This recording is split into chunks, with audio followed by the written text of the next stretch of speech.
The sky above Valari Prime was always gray. The clouds never cleared. Cold winds howled across the sharp black rocks, and strange creatures moved in the shadows. It was not a place for royalty. It was a place for those the galaxy had forgotten.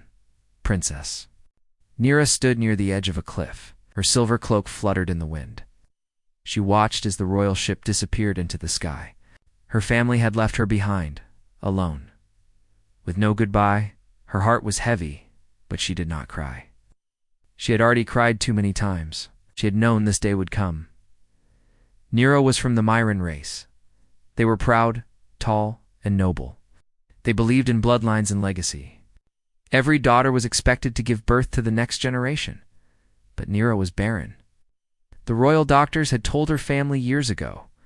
Since then, they treated her like a mistake. At first, they hid the truth. They kept her inside the palace, away from others.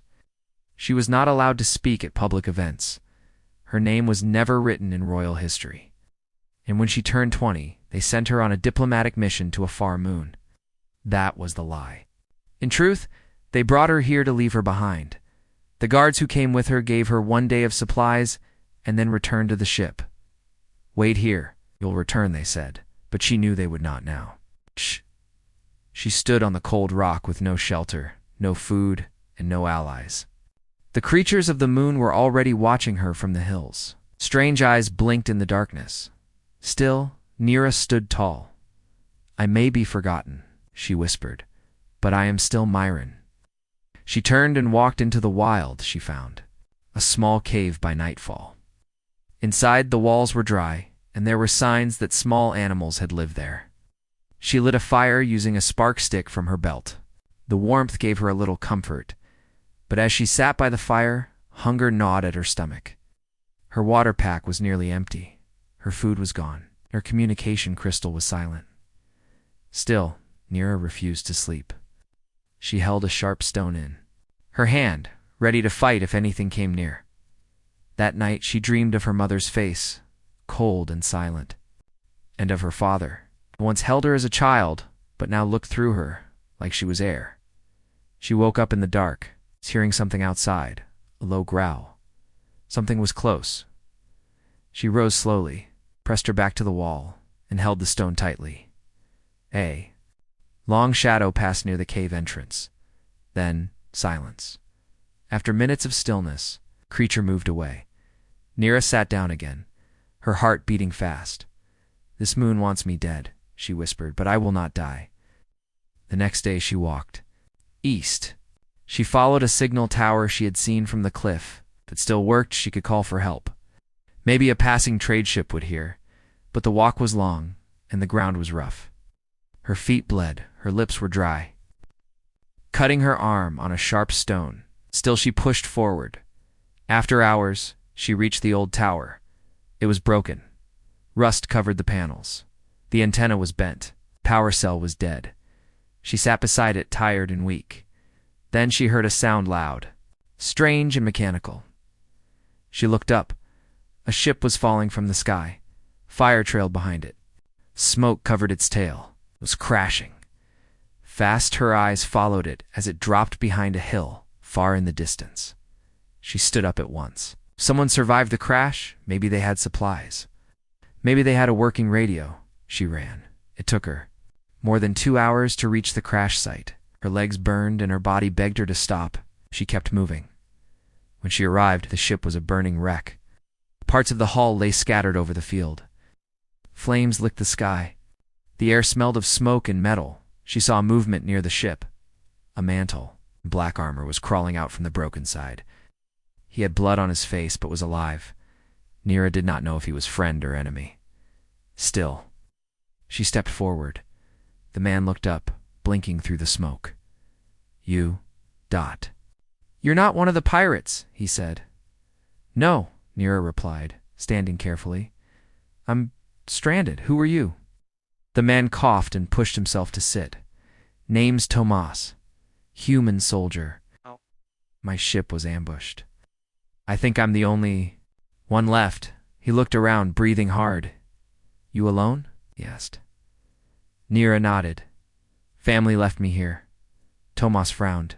That's cold. Yes, she said quietly. He tried to stand, but stumbled. Nira stepped forward and helped him. He was heavy and smelled like smoke, but she held him up. Thanks, he said. Nia looked at the burning ship. It would not fly again. But maybe Tomas had gear, tools, weapons, food. You got anything useful in there? She asked. Some rations, he replied. Maybe a beacon if it still works. She nodded. Then we work together. You help me survive, I help you stand. Tomas looked at her surprised. Sounds fair? And with that, the alien princess and the human soldier began a strange partnership born not of trust but of need. In the middle of a dead moon, two strangers took the first steps on a path that would change the galaxy. The fire from the crashed ship burned for hours. Smoke rose into the gray sky of Vellery Prime, a signal for anyone nearby. But there were no rescuers coming, not yet. Tomas sat near the wreck, holding a cracked metal can in his hand. He had opened one of his emergency rations and shared it with Nira. The food was dry and tasteless, but she ate it without complaint. They didn't speak much at first. Both were tired. Both were watching the shadows, listening for sounds that didn't belong. This moon was quiet but never safe. Nira studied the human beside her. Tomas had short brown hair, a scar near his left eye, and a tired look that never left his face. His black armor was damaged, with burn marks and broken straps. But he still carried himself like a soldier. Strong, focused, ready. You're a fighter, she said after a while. Yeah, Tomas answered, wiping dust off his gloves. Been a soldier since I was 17. To Earth Defense Force. She nodded. You were in battle? Too many. Nira looked at the wreck. He said pirates. Shot you down? Tomas nodded. Ship was on patrol. 3 others with me. Pirates came out of nowhere. We hit one of their mines and lost control. I was lucky to survive. He looked at her. And you. Why are you on this moon? Nira paused. Her eyes became distant. My family brought me here and left me. Tomas blinked. They abandoned you? Yes, she said, her voice flat. Because I cannot give them a future.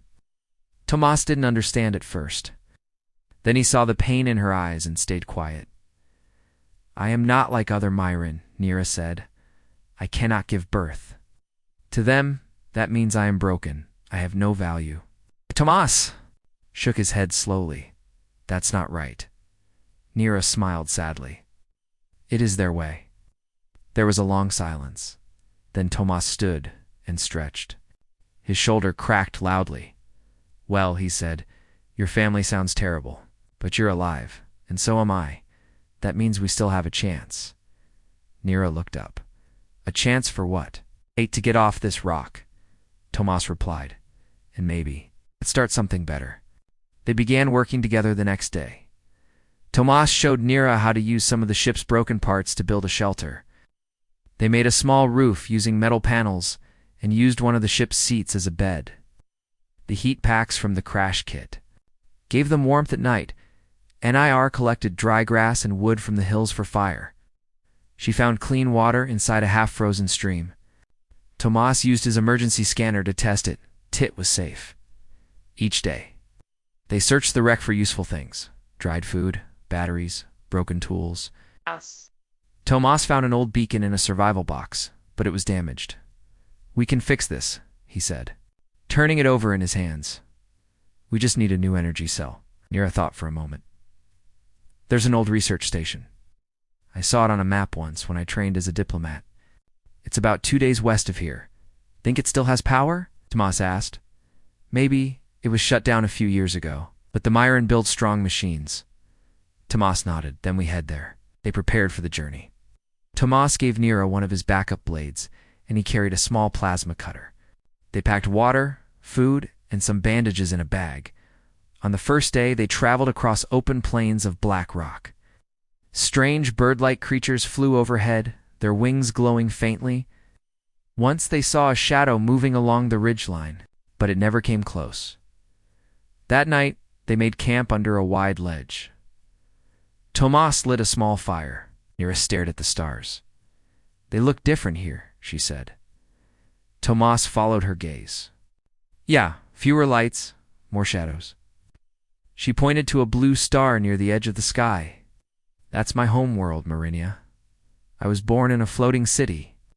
Must have been nice, Tomas said. It was beautiful, but cold.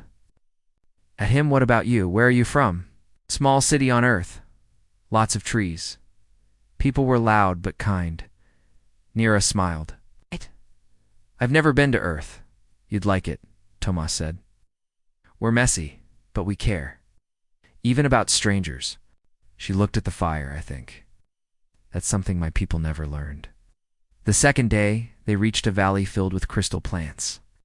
The light from the crystals made the air shimmer. It was peaceful until they heard growling.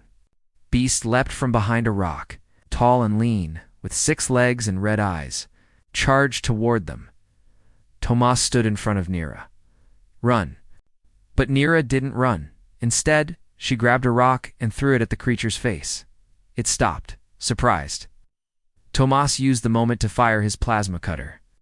The shot hit the beast's leg, and it limped away with a loud snarl. Tomas turned to her, shocked. You didn't run. I said I was broken, Nira said, breathing fast. I didn't say I was weak. Tomas laughed. That was brave. They smiled at each other for the first time, not as strangers, but as allies. By nightfall, they found the research station. It was built into the side of a mountain. The doors were sealed, but Tomas used the plasma cutter to open a path. Inside, dust covered the floors. Screens were cracked. The power was dead. They searched the control room. In a storage cabinet, they found a working energy cell. Tomas held it up. This'll fix the beacon. But Nira had found something else. A small screen still had power. She tapped it, and an old message played a recording of a Myran scientist. Speaking of peace talks with Earth, they tried to make peace, she whispered, but it failed. Tomas looked at her. Maybe now, with you. It can work. They returned to the crash site the next day. Tomas installed the energy cell into the beacon. A light flashed. It's working, he said. We've got signal. Nira stood beside him, watching the sky. Someone will hear us. Someone will come, Tomas said. And when they do, we'll decide what comes next. And though the wind still howled across Valari Prime, for the first time, Nira felt something warm inside her chest. Hope. 3 days had passed since Tomas fixed the beacon. The small device sat on top of a metal box near the edge of the crash. Sight. Its green light blinked every few seconds. Each blink meant the signal was being sent into space. But so far, no one had answered. Nira sat beside a rock, sharpening her blade with a piece of stone. Tomas sat across from her, fixing a small knee. Sensor from the wreckage? The two had become used to working side by side, without saying much, even without words. Quiet trust had started to grow between them. Nira was no longer the silent, lost princess from before. She helped hunt for food, clean their tools, and even taught Tomas a few words in the Myran language. Tomas taught her how to check for safe paths, hide tracks, and spot danger before it arrived. They had become a team. On the 4th day, Nira looked up at the sky. Still nothing, she said. Tomas sighed. Maybe the signal is too weak. Or maybe no one wants to help us. Tomas shook his head. Someone will come. You'll see. Nira smiled faintly. We always believe that, don't you? Tomas nodded. Humans don't give up easy. Nira turned away and looked toward the mountains. That's not how it is with my people. If you are weak or different, they leave you behind. Tomas stood up and stretched. Then maybe your people need to change. She glanced at him. That's not easy. Nothing good is. There was silence between them again, but it was not a heavy silence. It was quiet, like the calm before something new begins. That night, a storm hit. Winds howled across the rocks. Dust filled the air, and the fire outside their shelter died quickly. They moved inside the broken ship to stay safe.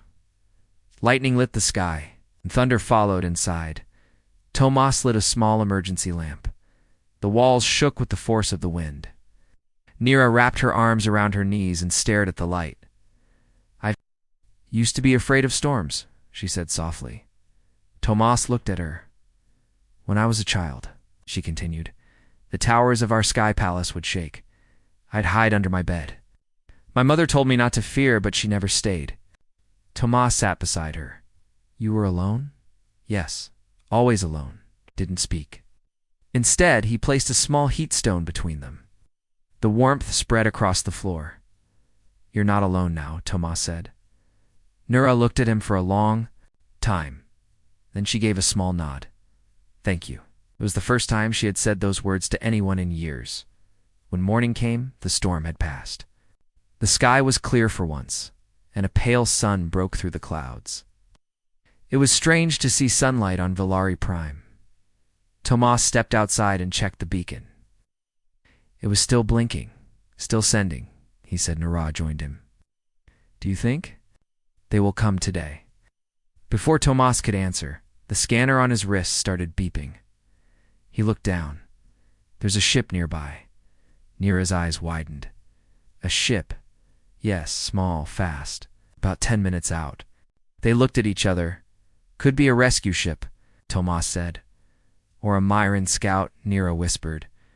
Tomas tightened his grip on his blade. We'll find out soon. The ship appeared as a dark shape in the sky. It moved fast and circled the area twice before landing near the crash site. Dust flew in all directions. The engines gave a high-pitched hum, then silence. Nira stepped back, half hiding behind a broken wall. Tomas stood in front, his eyes sharp. The ship's doors opened. 6 armored soldiers stepped out, silver armor glowing under the light. And behind them walked a tall figure in royal blue. Nira's brother. Prince Voren. Nira froze. Tomas didn't move. Voren looked around the crash site, then stopped when he saw his sister. So he said coldly, You're still alive. Nira Stepped forward, face calm, disappointed. Voren smirked. You were supposed to stay hidden, not send signals into space. I didn't send them alone, she said. I had help. Looked at Tomas. The human. Tomas didn't flinch. He found me, Nira continued. He saved me. Voren's eyes narrowed. Humans do not belong in Myran affairs. Tomas spoke for the first time. I go where I'm needed. The soldiers raised their weapons slightly, but Voren held up his hand. I'm not here to kill you, Nira, he said. I'm here to offer a choice. Nira didn't answer. You come back with me? Voren continued. Say nothing about what happened. You will live in comfort. Quietly, no voice, no power, but alive. And if I refuse, she asked, then we leave you here and destroy the beacon. Tomas stepped forward. You're not taking her anywhere, Voren laughed. You have no authority here, human. Tomas smiled. Maybe not. But in old spacefaring law, any person who saves another in lost territory can name them as their captain. Voren frowned. That law is ancient. It still stands, Tomas replied. Nira is my captain. I follow her, not you. Nira looked. At Tomas' eyes wide. She had not expected him to speak for her like that. She had never been chosen, never protected. She turned to Voren. You threw me away. Now you want silence. I will not give it. You are no one, Voren snapped. I am more now than I ever was with you. The silence was heavy. Voren looked. At his guards, we leave. One of them hesitated. But the beacon leave it, Voren said. Let her play her games.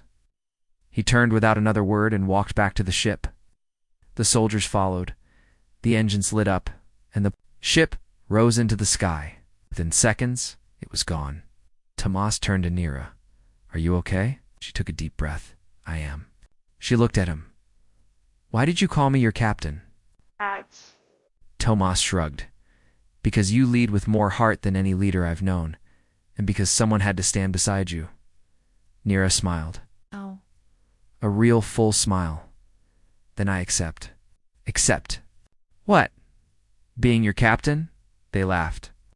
It was a strange sound on a dead world, but it was warm and full of life. Above them, the beacon kept blinking. The sky over Valari Prime had returned to its usual dull gray. The storm was gone. The smoke from the crash site had cleared.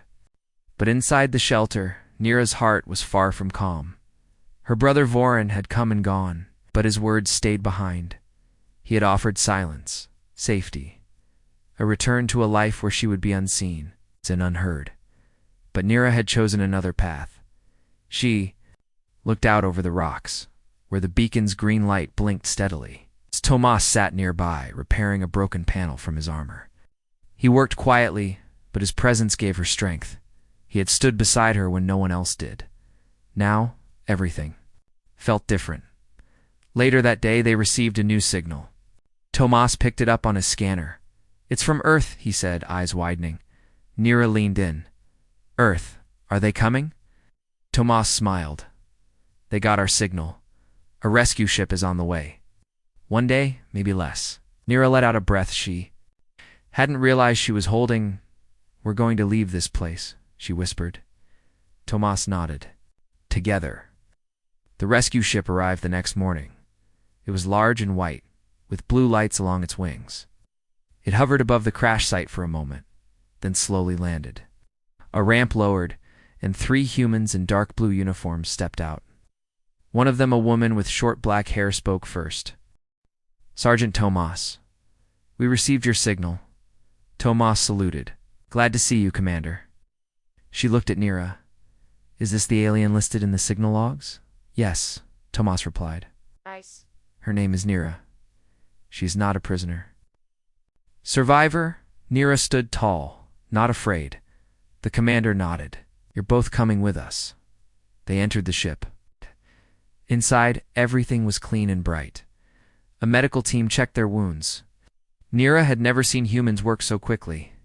With such care, even the smallest scratch was cleaned and covered. Later, Tomas gave a full report. Nira stayed silent for most of it, listening. But when they asked if she was willing to share her story, she said yes. 2 days later, they arrived at a space station. Near Earth. Nira stood at the window looking at the blue planet below. It was beautiful, full of water, forests, clouds, and life.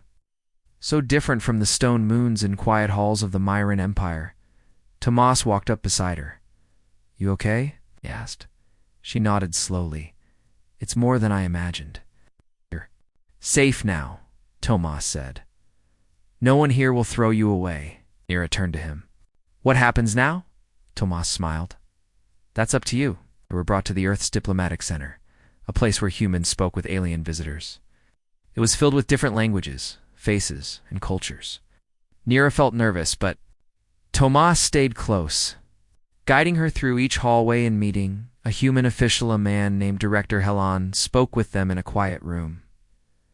"We've heard your story, Nira," he said. "It's troubling, but also inspiring." "Inspiring?" she asked. Double quotes. "Yes. You survived on a harsh world with no help from your own people. Then you worked with a human soldier to survive. It means something." Nira stayed silent. "I want to offer you a chance," Helen continued, "to speak, to share your story. You could become a voice for peace between our worlds." Nira looked unsure. "I'm not a leader." "You don't have to be," Helen said. "You just have to speak from the heart." Over the next few weeks, Nira stayed on the station. Tomas helped her learn about human customs, how they greeted, how they debated, even how they cooked. She visited places she had only read about, gardens with real flowers, schools where children of different species learned together, and art rooms filled with music and light. She had never felt so free. But not everything was peaceful. Some Myran ships had heard of her survival. Word had reached the Empire that the Barren princess was alive and speaking on Earth. The royal court was not happy. One day, a message came. It was from a Myran ambassador. He requested a meeting. The meeting took place in a quiet hall, guarded by human soldiers.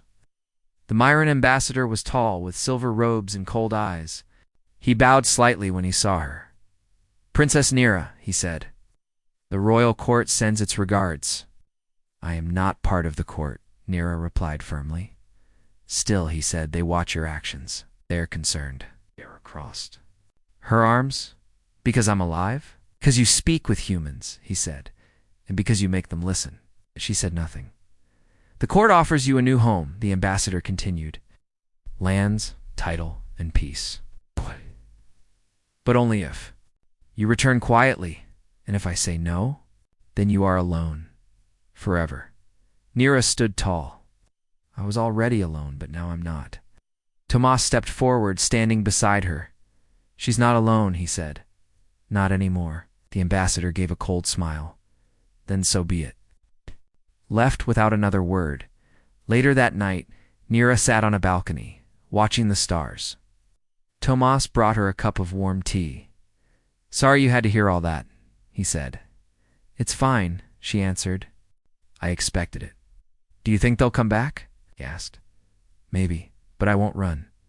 Tomas sat beside her. Whatever comes next, I've got your back. She smiled. I know. After a moment, she said something she had never said before. I want to stay here. On Earth, I want to help others like me. People who were thrown away. Tomas nodded. Then that's what we'll do. In the weeks that followed, Nira began to speak publicly. She shared her story on Earth and to other peaceful worlds. Her words reached people from many species, and everywhere she went. Tomas walked beside her not as her guard, but as her friend and supporter. The two of them, once stranded and forgotten, had now become something greater. Symbols of hope. The days on Earth passed quickly, and with each day, Nira grew stronger in herself. She had never imagined a life like this: freedom, purpose, and new opportunities. The Earth's diplomatic center, where she had found a place of refuge, was filled with people from all over the galaxy. Some were peaceful diplomats, others were traders, scientists, and explorers. Nira could see how diverse the universe really was. Tomas, always by her side, helped her learn about the ways of Earth. He took her to Earth's markets, showing her the rich colors of the food stalls, and to quiet parks where children played with each other, no matter their race or background. Nira saw the warmth of human culture, their kindness, their willingness to share what they had. But even with all the new experiences, Nira couldn't shake the feeling that something was missing, something she was still searching for. One morning, Tomas came to her room with a new assignment. His face was serious, but his eyes held that spark of hope he always carried with him. Are you ready for something new? He asked. Nira smiled. I've been ready for a long time. Tomas handed her a small data pad. We've been asked to meet with the leaders of the United Species Federation. They want to hear your story. They want to talk about how Earth can help bring peace to the galaxy. Nira took the pad, her fingers running over the smooth surface. The Federation was a powerful group. Different species from all over the galaxy worked together for peace and trade. They were leaders in diplomacy, technology, and knowledge. They wanted to hear her story. Nira didn't feel like a leader. She felt like someone who had barely escaped a dark past. But Tomas believed in her. She had never had anyone who believed in her like that. Not her family, not her people. But Tomas saw something in her, a strength she didn't see herself. Then let's go. She said. The meeting with the Federation leaders was held in a large, bright hall. The walls were made of shining metal, and the floor was covered with smooth stone that echoed with every step. The leaders of many species sat at a large round table, their eyes focused on the two of them as they walked in. Nira felt a wave of nervousness.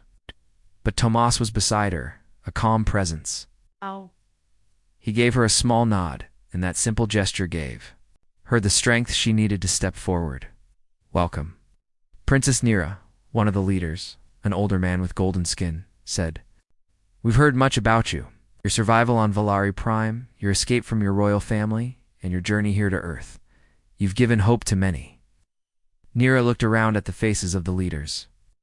There were beings of all shapes, colors, and sizes, some with scales, some with feathers, and some with pure energy that shimmered in the air. I never thought of myself as a symbol of hope, Nira said. I was just trying to survive, to make it through another day. The golden-skinned man nodded. That's what makes your story so powerful. You did not let your fate control you.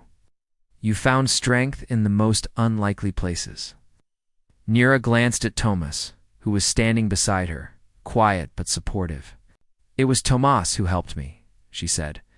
Without him, I would have died alone on that moon. Tomas smiled at her. I just did what anyone would do, he said. I followed her because it was the right thing to do. The leaders exchanged looks, murmuring among themselves. Then the golden-skinned man spoke again. Your story is not just about surviving, Nira. It is about rising above the rules set by your people, rules that held you back, that cast you aside because you were different. On Earth, we believe in second chances, and we believe that the greatest leaders are those who know what it means to struggle, to overcome. Another leader, a tall creature with 2 long antennae, nodded. We want to help you, Nira, help you build a new path, one where you can bring people together, not by bloodline or titles, but by choice, what's in their hearts. Nira's heart raced. She had never imagined such a thing. But how?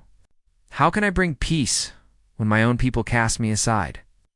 Tomas stepped forward, his voice steady. You can teach others that even the strongest people are not always the ones who are born into power. It's the ones who choose to fight, too. Care for others that bring about real change. The golden-skinned man smiled. You may not be able to change your past, Princess Nira, but you have the power to shape the future. In the days that followed, Nira spent more time with the Federation leaders discussing plans for peace between species. Tomas stayed by her side, offering support and advice. He had no official role, but he was always there when she needed him. One evening, as they sat together on a balcony overlooking the stars, Nira spoke quietly. I never wanted this life, Tomas, she said. I never wanted to be a leader, wanted to fade into the background, to live in peace. Tomas smiled. You're not living for the title. You're living for something bigger. You're living for everyone who ever felt left behind, like you did. Nira's eyes softened. But what if I fail? What if I can't make a difference? You won't fail, Tomas said gently. You're already making a difference, Nira, by just being you. By showing people that no one should be cast aside. Her gaze turned back to the stars, a quiet strength in her heart.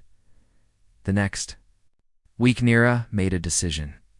She would speak at the next gathering of the United Species Federation. She would share her story, not as a princess, not as a failure, but as a person who had learned to rise above the shadows of her past. Tomas stood beside her as she prepared. You've got this, he said. Nira smiled. I know, and I wouldn't be here without you. He smiled back, his eyes full of warmth. You'll be great, Nira. When the time came, Nira stood before the gathered leaders, diplomats, and citizens of many species.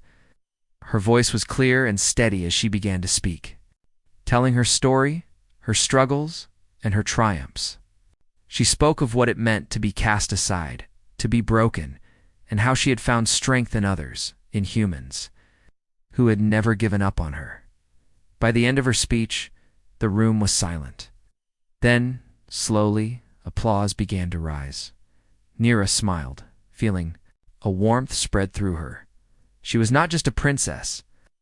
She was a voice for those who had been forgotten, a voice for hope, and standing beside her, always steady and strong, was Tomas, the human soldier who had believed in her when no one else did. Together, they had built something bigger than themselves. A future. The days after Nira's speech were full of change. She had spoken her truth before the United Species Federation, and her words had touched hearts. Her story was not just one of survival, but of resilience, a lesson for everyone who had ever felt left behind. On Earth, people listened, and beyond Earth, the message spread. Slowly, species from different corners of the galaxy began to see Nira in a new light. She was no longer just the barren princess abandoned by her own people. She had become a symbol, a living example of the strength that comes from being human. It was early one morning, just after sunrise, when Nira received a message from Director Helen of the Earth's Diplomatic Center. We need you in the council. Chambers, the message said. Urgent meeting. Ow. Nira's heart raced. She had grown used to meetings, but this one felt different. Tomas, who was always with her, noticed her nervousness immediately. "What's going on?" he asked. "I'm not sure," she said, reading the message again, "but I think they want to discuss something important." Tomas nodded. "Then we'll go together in the council chambers." The room was filled with diplomats, leaders, and officials from across Earth and beyond. The large table in the center was covered with maps, star charts, and holographic displays. Nira could feel the weight of the room's attention on her as she entered. Director Helen stood at the head of the table, his expression serious. "Princess Nira, thank you for coming," he said, his voice firm. "Please, take a seat." She sat next to Tomas, her nerves steadying as she looked around the room. The leaders were silent, waiting for Helen to speak. "We've been discussing the future of intergalactic peace and the role Earth will play in it," Helen began. "As you know, your presence here has already begun to shift perceptions about the human race. People are beginning to see humans as more than just survivors. They are starting to see humanity as leaders." Nira blinked, surprised by his words. She had never thought of herself as a leader. Helen continued, "It is time for us to take the next step. We want to ask you to take on an official role in the Earth. Diplomatic Corps. A role that will place you at the forefront of the human-led peace efforts." A heavy silence followed. Nira's breath caught in her throat. "You want me to represent Earth?" she asked, unsure of what to say. "But I'm not human. I'm Myron." Helen smiled softly. "That's exactly why we need you. You are a living example of what humanity stands for. You've lived through rejection, through the worst of what your own people could do. And yet you stand here with us, ready to build something better." He paused, looking around the room. "We need you to be a bridge, a voice for those who have no voice. And we need you to help lead humanity into the future." Nira's mind raced. Could she really do this? Could she lead others, even though she still struggled with the idea of her own worth? Tomas, sensing her hesitation, placed a hand on her shoulder. "You've already done more than anyone expected," he said, quietly.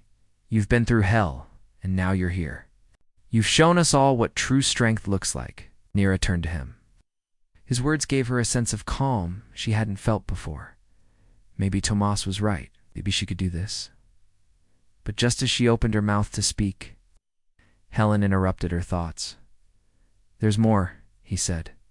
"We also want to offer you something else." The room fell silent again. "We believe that your connection with Earth and with Tomas is something truly unique. Together, you've already shown the universe that it's possible to come together. Despite differences, we'd like you to make that partnership official, as a symbol of unity." Nira's eyes widened. "What do you mean?" Helen took a deep breath. "We want Tomas to be your co-leader. We want him to stand by your side not just as a soldier, but as your equal, as your heir." The word heir echoed in Nira's mind. Tomas, who had always been by her side, now had the chance to stand beside her as an official leader of Earth's diplomatic efforts. It was a lot to take in. But it was also the right choice. Tomas had never seen himself as anything more than a soldier. But now, Earth and the galaxy would see him as something greater. Nira returned to Tomas, her heart filled with a mix of emotions. "You've always believed in me," she said, her voice barely above a whisper. "But this is bigger than anything I ever imagined." Tomas smiled, his expression filled with pride. "We've built this together, Nira. You're not alone." Helen spoke again. "The position of co-leader is yours, Tomas. As your partner, you will help guide humanity forward. Your bond with Nira will be an example to the galaxy of what it means to work together, no matter where you come from." Tomas looked at Nira, and for a moment, their eyes met with understanding. This was not just a diplomatic role. It was a chance to change everything, to bring a new kind of leadership to Earth One based on compassion, unity, and strength. "I accept," Tomas said, his voice steady. Nira nodded, feeling the weight of the decision settling into her heart. "And so do I." In the days that followed, Nira and Tomas worked closely with the leaders of Earth, preparing for their new roles. They attended meetings, met with diplomats from different worlds, and made plans for future peace treaties. There, work was difficult, and the pressure was high. But Nira felt something she had never felt before: hope. For the first time in her life, she had a purpose. And that purpose wasn't about her birth or her family's legacy. It was about the future she wanted to build with Tomas, for everyone who had ever been left behind. One evening, after a long day of meetings, Nira stood on the balcony of the diplomatic center, looking out at the stars. Tomas joined her, standing quietly beside her. "You did it," Tomas said. Nira smiled softly. "We did it together." Tomas looked at her, his eyes filled with pride. "You know, the whole galaxy is watching us now," Nira nodded. "But I'm not afraid anymore. With you by my side, I feel like we can do anything."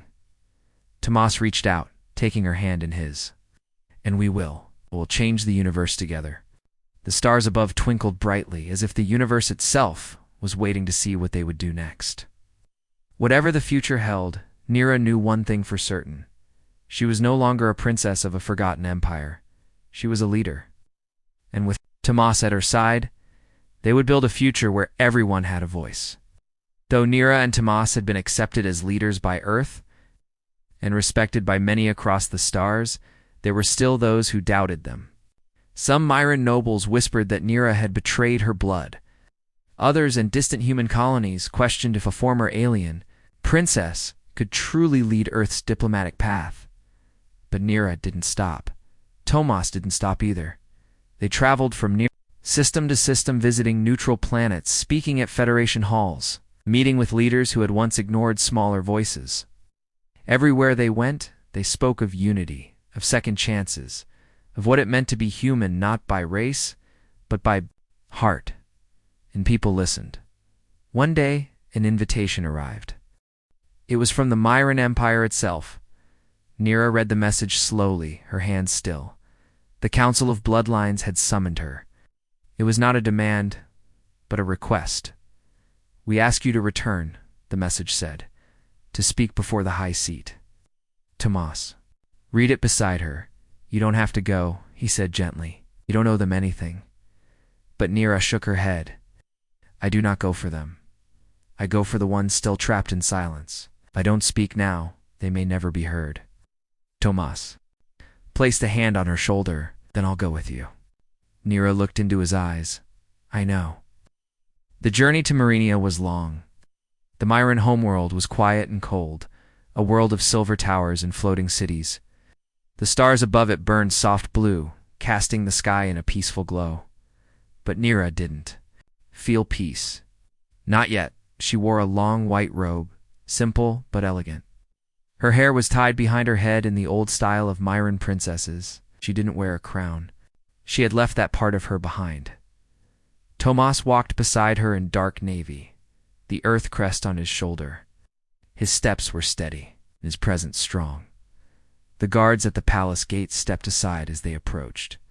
Inside the great hall, the Council of Bloodlines sat high above, dressed in robes of gold, blue, and black. Her brother, Prince Barren, stood at the front, still cold in his gaze. "You have returned," said his voice echoing. "I never truly left." Nira replied calmly. "You left me?" There were soft murmurs in the chamber. Barren raised a hand. "You were born with no heir's gift. You had no place in the line of rule. You were shown mercy, yet you turned to strangers." Nira looked up at him. "Those strangers gave me what my own family never did respect." A voice from the council interrupted. "Why are you here, Nira? Speak your purpose." She stepped forward, her voice steady and clear. "I come not to ask for a place in your court. I come to remind you that there are others like me cast out, forgotten, treated as unworthy. But we are not weak. We are not broken." She looked at the rows of nobles. "I stand here today not just as your lost daughter, but as a leader of Earth's people. I have seen kindness from humans that you never showed. I have walked among many races, and I have learned that true strength is not in blood, but in choice." Barren frowned. "You speak of Earth as your home?" "Yes," she answered, "because it became mine when you left me behind." She gestured to Tomas. "This is Tomas, a soldier who found me, saved me, and stood by me when I had no one. We lead together now. We build peace where others build walls." There was silence in the hall. The council watched, unsure how to respond. Then, one of the older nobles, Lady Velnu, spoke slowly. "You speak with fire in your voice, child. That is rare in this court." Nira nodded. "Then listen to what I say.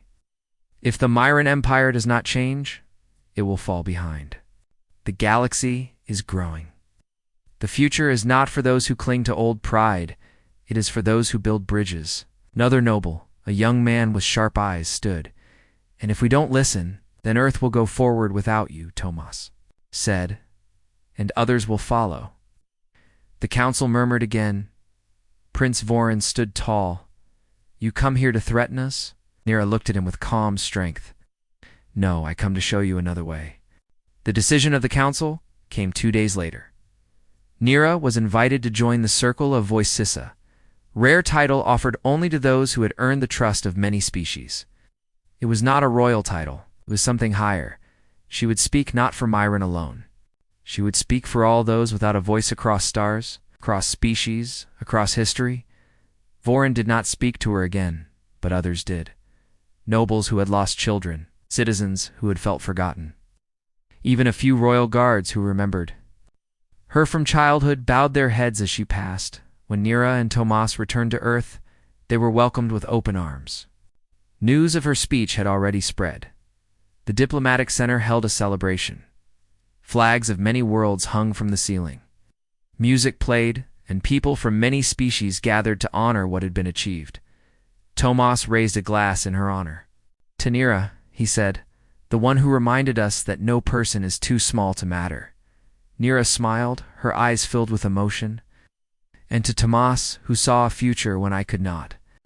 They stood side by side as the crowd cheered, not as warrior and princess, not as human and alien, but as two people who had changed the galaxy dashed together. Later that night, Nira stood once more under the stars. The sky above Earth shimmered with light, and she felt peace in her heart. Tomas joined her, silent. "Do you ever think about the day we met?" she asked. "All the time," he replied. "You were alone. I was lost. And now, look at us." She nodded. "I used to think being barren meant I had no future." "You were wrong," Tomas said. "You became something even greater, a mother." To hope they stood in silence, hand in hand, a symbol of what two lives could become. When fear was replaced by trust, when rejection was answered with kindness, when broken pieces built something stronger, and as the stars watched from above, the galaxy turned to a new chapter, one lit by the strength of two hearts who refused to be forgotten.